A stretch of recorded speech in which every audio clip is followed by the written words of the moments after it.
ẹ̀yin èèyàn lé èwo lẹ ṣe ẹ káàbọ̀ sí orí channel mi Mashola Gist TV. Ṣé ẹ bínú pé ó tójọ́ mẹ́ta? Ẹ má bínú, iṣẹ́ ni. Ọlọ́run Elédùmarè á wà pẹ̀lú gbogbo yín o. Mo dúpẹ́ lọ́wọ́ yín fún àdúrótì mi lórí channel mi. Mo dúpẹ́ ní ọwọ́ yín nítorí pé ẹ dúró tì mí. Ọlọ́run náà á dúró tì yín. Àánú Ọlọ́run ò ní jìnnà sí yín. Ẹ̀yin èèyàn lé gist tèmi. A gbọ́ wípé Dr. Elizabeth àti Kabiyesi wọ́n lọ sí vacation and vacation yìí èmi ò rí nǹkan tí ó mú jáde bóyá ìbínú àbí wàhálà tí ò bá ń ṣe àwọn tó jẹ́ pé wọ́n ní problem fúnra wọn bíi Mariam náà wọ́n máa bínú pé Kabiyesi mú Dr. Elizabeth lọ fún vacation. Ṣùgbọ́n ẹ jẹ́ kí n kọ́kọ́ introduce ara mi ká tó bẹ̀rẹ̀ gist tèmi.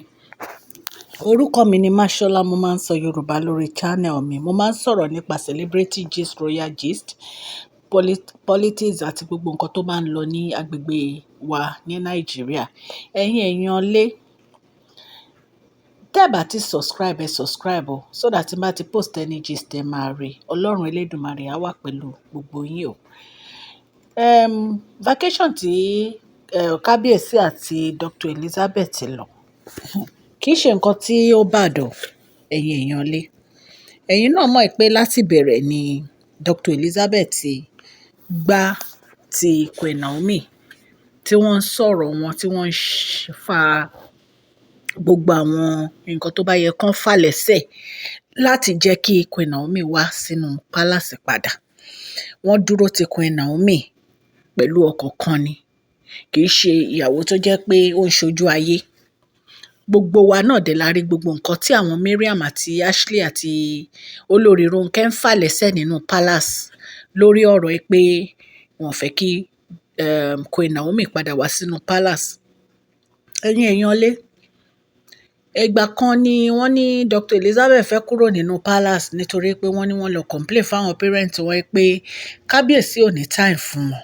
Wípé ṣe ló dàbí ẹni pé àwọn nìkan làwọn wà nínú marriage, pé àwọn ò rí ọkọ àwọn ò rí ìfẹ́ àwọn mọ́, wípé Kabiyesi ò focus bí ìgbà tó yẹ pé ọkùnrin làwọn nínú palace ni. Ẹ̀yin èèyàn, lóòótọ́ obìnrin ẹlẹ́ran ara ni Dr. Elizabeth, èèyàn lè feel bẹ́ẹ̀.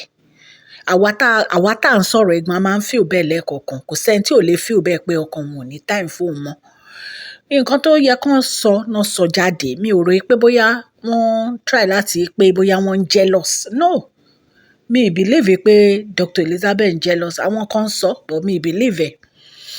She have the right to express her feelings. Gbogbo wa la ní right láti express feelings wa. So wọ́n ní wọ́n lọ sí vacation yìí. Ṣé ẹ rí i pé Kabiyesi ò ní sọ fún Queen Naomi kan tó lọ ni? Wọ́n á sọ fún wọn. Mo wà sure ẹ̀ pé Queen Naomi ló máa ní kan mú wọn lọ. Torí kò sí nǹkan tí Kabiyesi ṣe tí Queen Naomi ò ní mọ̀ ń pa ẹ̀. So lẹ́yìn ìyẹn, wọ́n ní ìyá wa ẹ̀ mú ń gbé mú. Pé Kabiyesi ò treat tó nice mọ́ nínú palace.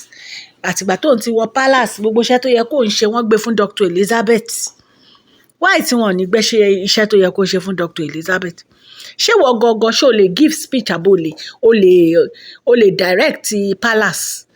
Ìwọ tó jẹ́ pé o ò mọ bó ṣe ń direct nǹkan, tó jẹ́ pé ìjà nìkan ló máa ń jà. Ṣé wọ́n ni wọ́n máa gbé iṣẹ́ bàǹbà, iṣẹ́ ńlá, iṣẹ́ tó jẹ́ pé gbogbo orí adé, gbogbo wọn wá sínú palace yẹn. Ṣé wọ́n náà máa delegate irú iṣẹ́ báyẹn fún? Mariam lọ wá bìkan jókòó sí. So ẹ̀yin èèyàn lé, bí wọ́n ṣe lọ sí vacation yìí, Kabiyesi mọ nǹkan tó ń ṣe o. Wọ́n mọ nǹkan tó ń ṣe.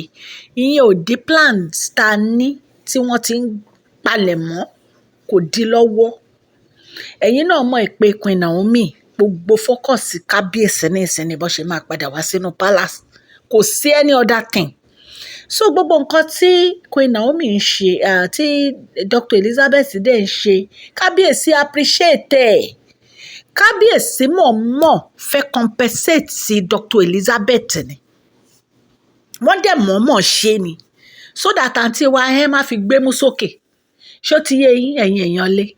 Because kò sí nǹkan tí àǹtí wa ẹ ń ṣe fún Kabiyesi ju pé kó bá nú Kabiyesi jẹ́ lọ pẹ̀lú àwọn ìwà burúkú tó ń wù ní o. so ẹ̀yin èèyàn wọ́n lọ sí vacation yìí láti múnú Dr. Elizabeth dùn. Gbogbo wàhálà tí Dr. Elizabeth ń ṣe látijọ́ inú palace, she need to rest, she need to enjoy herself too. Kò easy now, kò easy. Nǹkan tí Dr. Elizabeth dojúkọ nínú palace yẹn kì í ṣe kékeré. Ẹ rò pé inú àwọn Mariam àti Ronke ń dùn bí Dr. Elizabeth ṣe ń support Queen Naomi ni. Inú wọn ò dùn. Ìjà ni wọ́n bá woman yìí jà all the time nínú palace. So ẹ̀yin èèyàn lé gbogbo bí Kábíyèsí ṣe ń gbégbèsè láti mú Queen Naomi padà wá sínú palace, ẹ̀yin náà mọ̀ pé inú Mariam ò dùn. Ó ń sáré kìtàkìtà kiri ni láti má jẹ́ kó ṣe rẹ̀. Wọ́n tiẹ̀ tó lọ sí Àkúrẹ́. Ó tiẹ̀ yẹ kí n ṣe gist yẹn náà, but mo kàn wé pé kò need. Wọ́n ló lọ sí Àkúrẹ́ pé ó ń wá Queen Naomi kiri, bọ̀ kò bá Queen Naomi. Wọ́n ní màmá Queen wa ni wọ́n ní màmá sọ̀rọ̀ burúkú gbá lórí. Wọ́n fún un ní ọ̀rọ̀ tó fẹ́ gbọ́. Wọ́n ní ṣe lẹ́sẹ̀ ń kọ́lẹ̀ tó fi kúrò níbẹ̀. Mi mọ nǹkan tó ń wá kiri. Nítorí Kábíyèsí lọ́ọ̀kì wọ́n pààrọ̀ kọ́kọ́rọ́ yín. Nígbà tẹ́ ẹ gbọ́ràn, wáì tí wọ́n ní pààrọ̀ kọ́kọ́rọ́ yín. Nígbà tẹ́ ẹ ṣe nǹkan tí Kábíyèsí ní kẹ́ ṣe. Nígbà tó jẹ́ pé ìwà tó wù yín lẹ̀ ń wù. Àti Ronke yẹn náà bí wọ́n ṣe dàgbà tó wọn ò gbọ́n. Kéèyàn máa ṣe wàhálà, kó máa fa wàhálà nínú palace. Ọ̀tọ̀ ní nǹkan tí Kábíyèsí máa ní kán ṣe, ọ̀tọ̀ ní nǹkan tó máa ṣe. Ẹ dẹ̀ fẹ́ kínú Kábíyèsí máa dùn sí yín. Ẹ̀yin èèyàn lé ẹ wò vacation tí Kábíyèsí àti Dr. Elizabeth lọ. Dr. Elizabeth deserve ẹ̀. Ó deserve ẹ̀. Ẹ mọ̀ pé ńgbà tó ṣe wedding tán, ẹ mọ̀ pé wọ́n lọ sí honeymoon. Mariam yìí náà ló ń fa wàhálà pé ó lóun máa lọ sí honeymoon, ó ní the first wife. Ó ní the first wife ó lóun máa lọ sí honeymoon. Mi mẹ́ni tó fi ẹ́ ṣe first wife. Kábíyèsí ti sọ pé òun ṣe first wife àwọn. So ẹ̀yin èèyàn lé, she deserve it. She's a good person. Dr. Elizabeth èèyàn dáadáa ni. Ẹni tó bá dẹ̀ ti da, àwa máa support ẹ̀ ni. Ẹ wo gbogbo bó ṣe ń jà fún Queen Naomi. Nínú gbogbo wọn, èèyàn mélòó lẹ rí tó jà fún Queen Naomi? It's only Dr. Elizabeth. Olórí Tèmítọ́pẹ́ ni òtún pẹ̀lú gbogbo àwọn ẹni bí yìí ló fi rẹ̀ sẹ́gbẹ́ kan. Kò jẹ́ kán kó ẹrẹ̀ báwọn. So kí wá ló wá dé tẹ wá ń complain pé Dr. Elizabeth ń jealous. Dr. Elizabeth ò jealous. Kò jealous, kò sóbìnrin tí ò ń jealous. Ṣùgbọ́n kì í ṣe pé kó wá jealous láti pa Queen Naomi lára. Ó like Queen Naomi, ó nífẹ̀ẹ́ wọn. Gbogbo ìjà tó dẹ̀ ń ìjà pé ó ń try láti jẹ́ kí ọkàn ọkọ ẹ̀ balẹ̀ ni, kọ́kọ́ Kábíyèsí balẹ̀, nǹkan tó ń try láti ṣe ni.